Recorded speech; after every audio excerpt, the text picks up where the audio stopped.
Welcome है आप सबका। मैं हूं आपके दोस्त और आपकी अपनी स्टोरी टेलर। आज मैं आपको सुनाने जा रही हूं एक ऐसे मैजिकल वाले गांव के बारे में। तो दोस्तों चलते हैं हम आज की कहानी में। विहान अपने बड़े से शहर के घर की खिड़की पर बैठा था। उसके हाथ में टैबलेट था, लेकिन उसका मन कहीं और था। आज उसे स्कूल के समर कैंप के लिए एक अनजान गांव नील गांव जाना था। उसकी माँ ने उसका बैग पैक कर दिया था। माँ ने प्यार से कहा, विहान वहाँ तुम्हें असली जादुई दुनिया मिलेगी। बिना किसी इंटरनेट के विहान थोड़ा घबराया हुआ था, पर तैयार भी था। नील गांव पहुंचते ही ठंडी हवा ने विहान का स्वागत किया। वहाँ ऊंचे ऊंचे पेड़ थे और चारों तरफ हरियाली थी। स्कूल की अध्यापिका श्रीमती शर्मा ने मुस्कुराते हुए सभी बच्चों का स्वागत किया। उन्होंने कहा, बच्चों, इस जादुई गांव में आपका स्वागत है। यहाँ हम मिट्टी से दोस्ती करेंगे और पेड़ों से बातें करेंगे। विहान ने चारों ओर देखा। उसे सब कुछ बहुत अलग और नया लग रहा था। कैंप के पहले दिन विहान की मुलाकात अवनी से हुई। अवनी इसी गांव में रहती थी और उसकी आंखें शरारत से भरी थी। उसने विहान से कहा, क्या तुम बोलने वाले बरगद देखना चाहते हो? विहान हैरान रह गया। अवनी उसे दौड़ते हुए गांव के बीचों बीच लगे विशाल पुराने बरगद के पेड़ के पास ले गई। उसकी जटाएं जमीन को छू रही थी। विहान ने आदतवश अपनी जेब से फोन निकाला, पर वहां कोई सिग्नल नहीं था। वह थोड़ा उदास हो गया। तभी अवनी ने उसके हाथ में एक लकड़ी का लट्टू थमा दिया।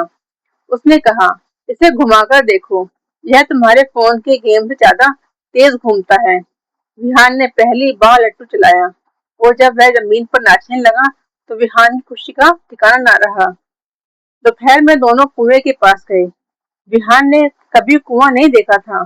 अवनी ने उसे सिखाया कि कैसे बाल्टी को रस्सी से बांधकर नीचे नीचे डाला जाता है। जब विहान ने ठंडी और ताजी धार वाला पानी बाहर निकाला तो उसे महसूस हुआ कि यह किसी जादू से कम नहीं था। पानी इतना साफ और मीठा था कि विहान को मजा आ गया। अवनी विहान को गांव के पीछे वाले चांदी तालाब पर ले गई। वहां सफेद कमल के फूल खिले थे और रंग बिरंगी तितलियां उड़ रही थी। अवनी ने बताया, लोग कहते हैं कि यहाँ पर परियां आती हैं। विहान को लगा जैसे वह किसी सपनों की किताब के अंदर आ गया है। उसने पहली बार इतनी शांति और सुंदरता महसूस की थी। अचानक उन्हें पास की झाड़ियों में से कहने की आवाज सुनाई दी। उन्होंने देखा कि वह एक छोटा बछड़ा कांटों वाली झाड़ी में फंस गया था। वह डरा हुआ था। अवनी ने कहा, विहान, हमें इसकी मदद करनी चाहिए। विहान पहले तो डरा, पर फिर उसने हिम्मत जुटाई। उसने धीरे धीरे झाड़ियों को हटाना शुरू किया। विहान ने अपने गले का स्कार्फ निकाला और उसे बछड़े के गले में धीरे से बांध दिया। उसने पुचकारते हुए बछड़े को बाहर निकाला। बछड़ा आजाद होते ही विहान का हाथ चाटने लगा। विहान को ऐसा लगा जैसे उसने कोई बड़ा युद्ध जीत लिया हो। उसे समझ आया कि असली रोमांच दूसरों की मदद करने में है। कैंप का आखिरी दिन था और शाम को अलाव जलाया गया था। सभी बच्चों के माता पिता भी वहां आए थे। विहान ने अपनी माँ को दौड़कर गले लगा लिया।